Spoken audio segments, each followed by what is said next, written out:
Chrétienne, une émission qui se déroule dans un contexte particulier, où il y a des gens qui pleurent aujourd'hui, qui pleurent l'assassinat d'un proche ou d'une proche. Port-au-Prince se réveille en tristesse aujourd'hui. C'était un rendez-vous arrêté entre Franck Etienne et moi. Nous avons tout simplement tenu parole. Voilà ce qui explique notre présence aujourd'hui. Et évidemment, le prétexte, c'était le prix de la francophonie, le grand prix de la francophonie qu'il a obtenu. C'était le prétexte de sa présence ici.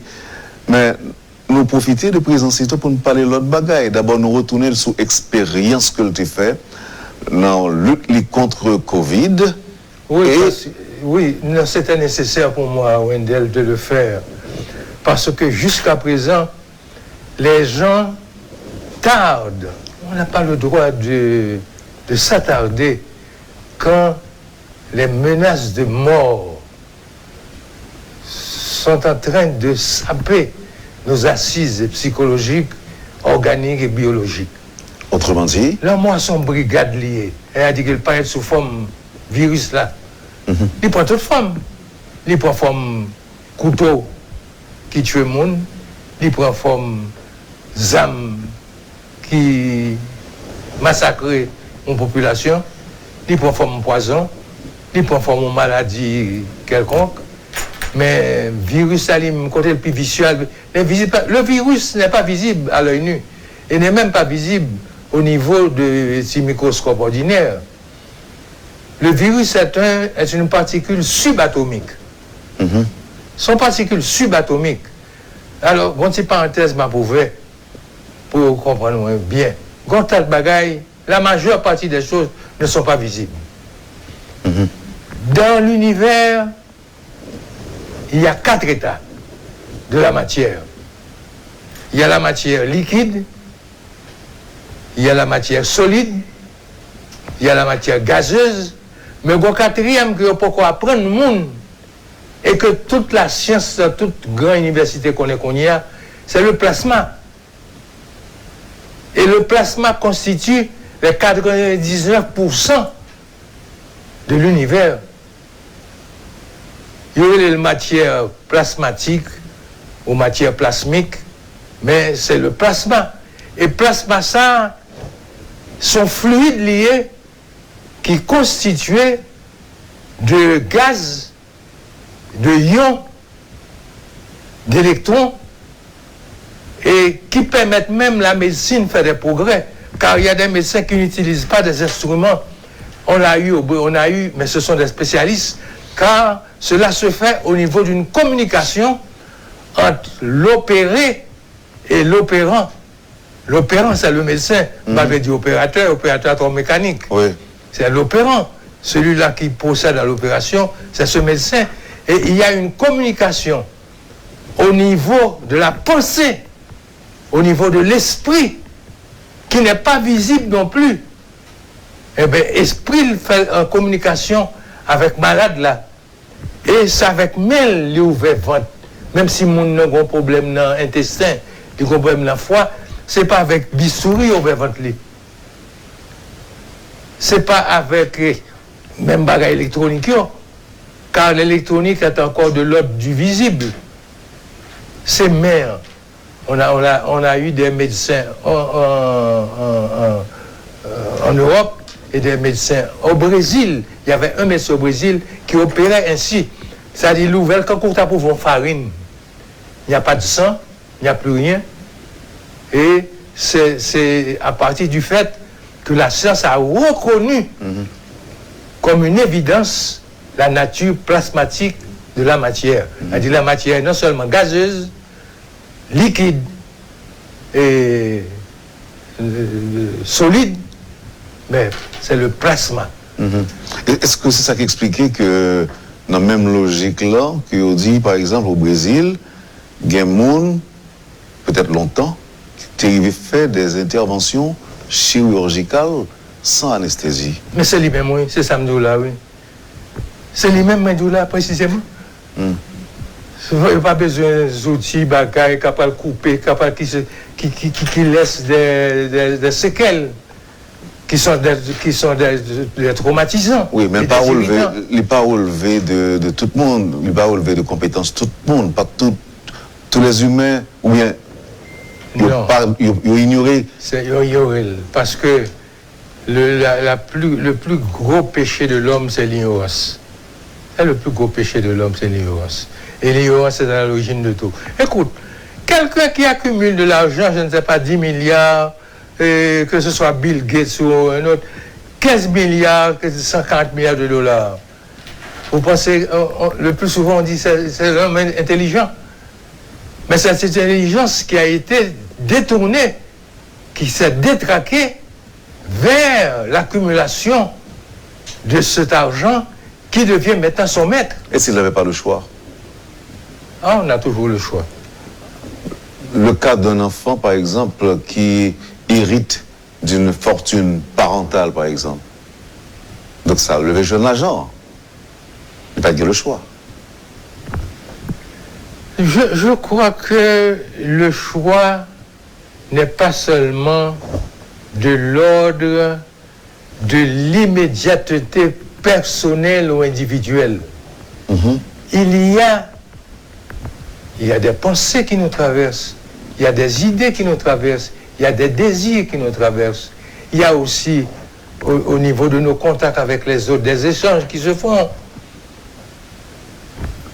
Je crois que ce qui doit se faire à l'échelle de toutes les institutions, c'est d'apprendre à l'homme qu'il est un Dieu. Et étant Dieu, qu'il porte en lui la lumière et que l'ignorance, c'est l'expression des ténèbres et l'expression des forces mortifères et diaboliques. Les religieux diront que les religieux ou les croyants exprimeront des désaccords avec vous en disant que le Dieu, le grand Dieu dont on parle, de qui on a peur aussi, est jaloux et qu'il ne veut pas d'autre Dieu. Écoutez, le gros poison de certains courants religieux, c'est l'anthropomorphisme. C'est l'anthropomorphisme. Mettre un visage sur Dieu. Mettre un visage sur Dieu. Bien sûr, vous allez me dire. Et Jésus est un homme qui a été possédé par une charge d'énergie universelle, qui est l'énergie divine, et qui lui a donné une force extraordinaire et qui lui a permis de faire des miracles inimaginables. Après des journées entre guillemets, je dis de bien, mais les gens diraient de travail spirituel exercé par Jésus, il se faiblit. Il y a même l'exemple de cette femme qui sent un sac à couler sous lui. Elle a été une exclue, une marginalisée. Parce qu'au monde qui guérit toute la surtout à l'époque, maintenant on peut comprendre. On avait avoir un gynéco. Un gynéco. La dame était assise, accroupie dans un coin. Passait Jésus, et puis il courait le moyen rate Jésus. Jésus se retourne et dit, je saigne, j'ai senti une perte de force. Donc c'est que la croyance de la dame, la foi de la dame, qui est aussi une forme d'énergie. La foi, tout est énergie. La foi est aussi une forme d'énergie. Donc la foi de cette femme, dans la capacité guérisseuse et miraculeuse du divin homme, eh bien, portez-la, chercher côté Jésus passe pour le moyen. Mais le moyen, il prend l'énergie à tout. Et puis il guérit. Il guérit. Donc, Jésus, c'est un homme extraordinaire et qui mérite vraiment l'appellation de Dieu, parce que c'est Dieu lié avec ça. Ce qui est difficile aujourd'hui, parce qu'on ne peut pas pouvoir Jésus passer pour Québec ou Obli pour traiter de Covid, par exemple. Non, mais Jésus est unique.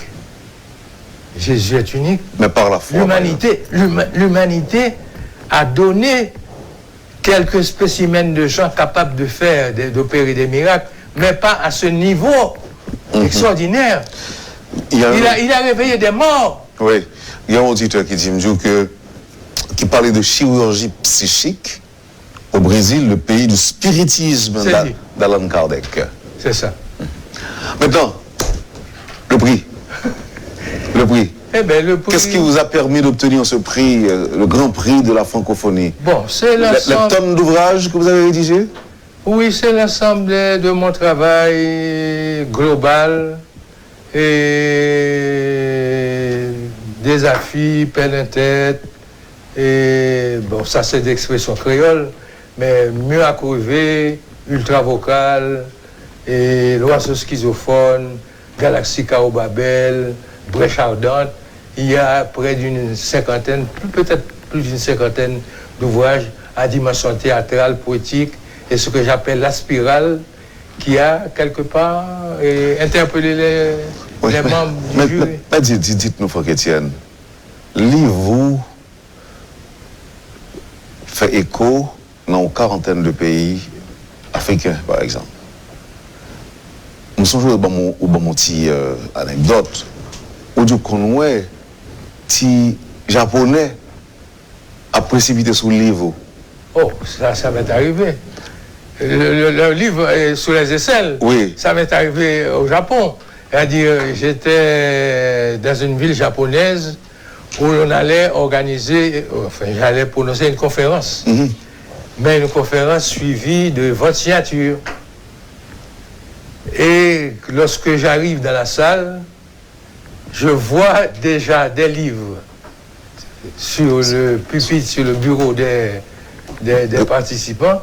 Mais de loin, vous voyez me regarder, toute une ligne de Japonais qui arrivent avec leur ultra vocal, l'un des livres réputés difficiles, illisibles, inabordables, inaccessibles. Parce que si on reconnaît ça, ou même c'est qu'on admet que le livre est difficile, même pour vous, qui écrit là. Non, je l'ai dit tout à l'heure, pas dans le mauvais sens. Je suis un hérétique parce que, après analyse, je me méfie de ce que tout le monde applaudit, de ce qui plaît à tout le monde. Car la grande humanité, presque, j'ai dit, hein, pas toute l'humanité, parce que je n'ai pas la prétention et je ne suis pas, comment dit-on ça, arrogant, ni prétentieux pour me dire, c'est moi-même qui gagne exclusivité de l'intelligence, tout le monde, c'est imbécile. Il y a beaucoup de gens aussi intelligents et même beaucoup plus intelligents que moi. Mais dans mes analyses, dans mes observations, j'ai observé que lorsqu'on dit la foule, prenez vos précautions, la bêtise est là. N'est pas loin. La bêtise n'est pas loin. Donc, ou pas un adepte de mouton de panure, je vais dire ça. Non, je ne suis pas. C'est ça que j'appelle la dimension hérétique de ma vie, parce que je suis comme ça dans mon comportement. Pour regarder ça, combien intellectuels d'hymnes, c'est pas seulement en Haïti, mais surtout en Haïti, combien d'intellectuels qui, parce que me croient dans le symbole de la croix, je ne suis pas quelqu'un qui va se mettre à genoux, ni devant un Ougan, ni devant un pasteur, ni devant un monseigneur.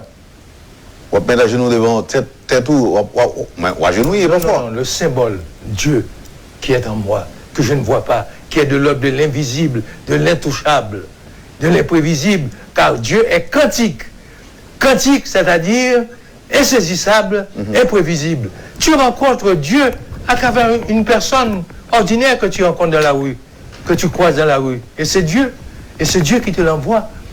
Donc Dieu est de l'ordre de l'invisible, de l'intouchable, de l'intangible. Donc on porte ça par symbole. Je crois dans les signes et les symboles. Si tu supprimes les signes et les symboles, tu supprimes la civilisation humaine. Maintenant, malgré toutes les difficultés qui gagnent, comme on le retrouve dans Je sais. Et malgré toutes les difficultés qui gagnent dans tes œuvres, parce que symbole, on se dit déjà, c'est votre vie, mais apparemment. Ça relève de ce qu'on appelle la spirale. Tout est spirale. Tout est spirale. Mais il y a une semaine, tu ne savais pas que nous serions ensemble ici, et nous ne savions pas que nous aurions organisé cette émission quelques heures après un carnage à Delma 32. Donc là, on parle de spirale, l'imprévisible. L'imprévisible et interconnexion aussi. Non, totalement. Tout est interconnecté. Tout est interconnecté. Tes cellules et les miennes, savait depuis des années que nous allions avoir cette rencontre. Aujourd'hui, c'est 30. Oui. Aujourd'hui, 30 juin. Dis-moi, malgré tout, on fait écho de par le monde, à travers le monde. Il y a des bagages où écrit, il est capable de portée universelle. Écoute, petite parenthèse. Oui. Je ne suis pas en train de m'envoyer des fleurs. Mais ceux-là qui ont voyagé et qui ont traversé les métros de Paris savent que depuis 2 ans, il y a une pensée de Franck Etienne affichée dans la station de métro de Paris, avec ma signature. S'il arrive que tu tombes, apprends vite à chevaucher ta chute, que ta chute devienne cheval pour continuer le voyage, Franck Etienne. Mais si tu dis me fou, je dis me fou, je dis me tout ça, je dis me fou depuis du aller. Mon premier monde qui a son officier qui dit du aller, monsieur son monde fou. Et du aller a répondu, il est fou. Mais je ne crois pas qu'il soit aussi fou que ça. Surveillez-le. Non, même quoi que mon été une explication, tout. C'était pour me sauver. Non, pour te sauver. Mais il a dit aussi à Duvalier, garde ça, monsieur, que son papa. Oui, j'ai parlé de la mort de mon père qui est parti en faisant l'amour. Il avait déjà 70 ans. Il faisait l'amour à une enfant de 18 ans. Et puis il est mort. Et il est parti dans un jet de sperme. Oui. Peut-être pas un jet de sperme. Une hypothèse. Dis-nous, nos frères, pour finir. Et ce prix-là vous dit quoi? Qu'est-ce que ça fait de vous? En fait, qu'est-ce que cela vous fait? Ce prix-là me dit tout simplement que j'ai bénéficié de la grâce de Dieu. Dieu m'aime beaucoup, alors que j'ai commis pas mal de péchés. Tu dirais péché ou bêtise? Non, des bêtises et des péchés. Là, le péché, c'est une erreur. Toute erreur est péché. Mais j'ai péché aussi sur le plan de la morale. J'ai péché aussi sur le plan des rapports humains. Comme tout le monde, Franck. Ah mais non, c'est-à-dire que, écoutez, j'avais 25 ans, j'avais 30 ans. J'étais jeune comme toi. Alors qu'il y a certaines rencontres féminines qui auraient dû être sous ma protection. J'ai considéré leur admiration et leur séduction. J'ai été un séducteur à cause de mes cours. J'ai été professeur de mathématiques, professeur de physique, professeur de sciences sociales, professeur de littérature. Donc j'ai enseigné des matières qui m'ont permis d'explorer les grands pans des connaissances humaines. Donc j'ai quelque part séduit, fasciné mes élèves. Je ne crois pas avoir été dans la situation de quelqu'un qui a protégé de jeunes enfants que j'aurais dû protéger. Et j'ai toujours demandé pardon à Dieu. Dieu marche. À ce moment-là, Dieu pardonne toujours. Dieu donne et pardonne toujours. Et quel conseil vous donneriez, par exemple, aux jeunes? Ce n'est pas un discours de pasteur, ni de prêtre, ni de hongan. Hein? Non. C'est le discours d'un homme de science. Car ce qui m'a conduit aussi à découvrir l'importance de cette énergie, c'est la physique quantique, la physique des particules. Car quand tu observes une particule, je veux parler des grands savants qui ont les cyclotrons.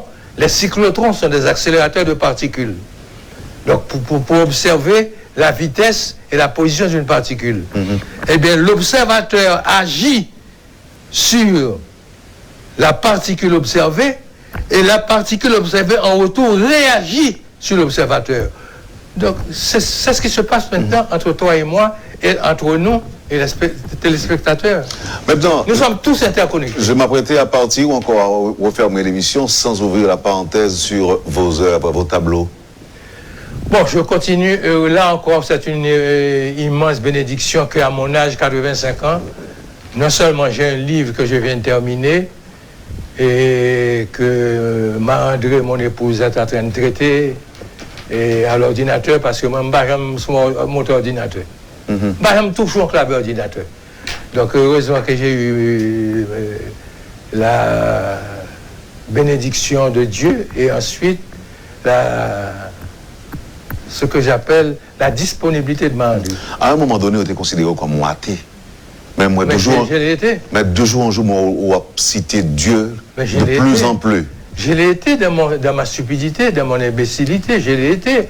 J'ai été communiste, marxiste, de l'âge de 25 ans à 35 ans. Et là encore, j'ai parlé des bêtises commises, mais que Dieu m'a pardonné, parce que je lui ai demandé pardon.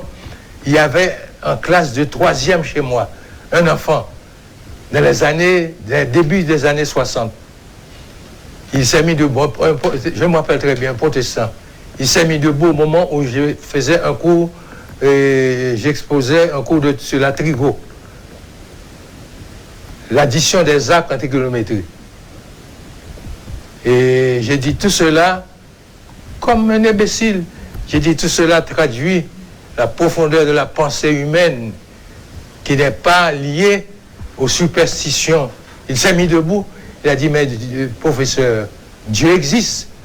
Et comme un imbécile, j'ai dit à l'enfant, un enfant de 15 ans qui faisait la 3e chez moi, il dit, petit imbécile, laissez la salle et ne revenez plus jamais. C'est un crime. J'ai chassé de chez moi, de mon école, un étudiant de 15 ans pour sa croyance. Lui, il était religieux. Moi, j'ai un parcours spirituel qui ne m'a pas conduit à la religion, mais qui m'a conduit quelque part aussi à l'importance de la religion. Je te donne un cas, permets-moi, je te donne un cas. Les milliards de gens qui, depuis 45 ans, 60 ans, vont à la prière. C'est me disant en créole pour nous comprendre moins bien. Il y a la prière dans le pied du sodo.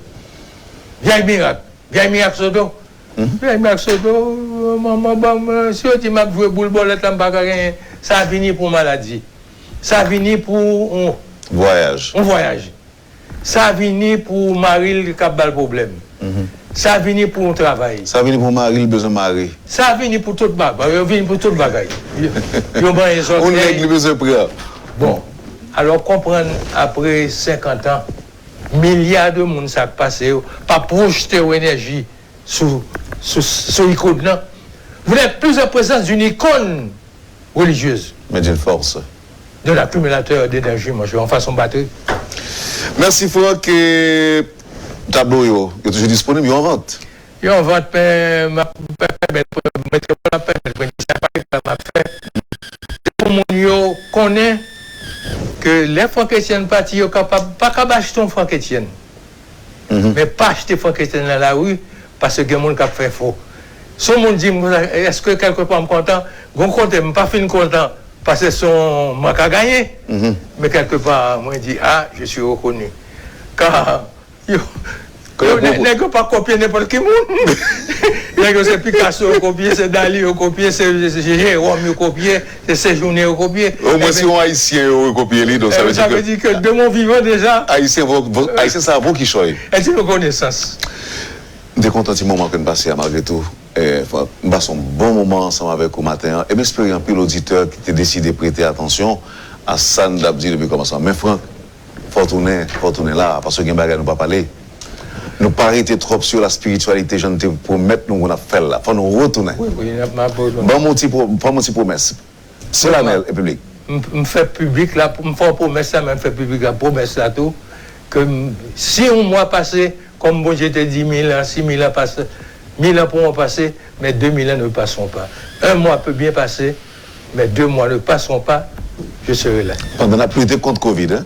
N'a pas allé de toute manière. Non, Covid n'a pas sur la vitesse que la vie a passé, soit vers l'extinction, soit vers l'aggravation. Parce que rien n'est immobile, rien n'est statique. Tout est mouvement. Nous vivons dans un univers d'énergie, c'est-à-dire de mouvement, habité par le mystère.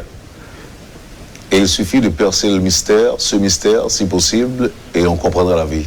Non, on n'arrive jamais à percer totalement le mystère. Même en partie? Quand tu tuerais la vie, on ne peut pas tuer l'énergie. Merci beaucoup, Franck. Tiens bon, et à la prochaine. À la prochaine.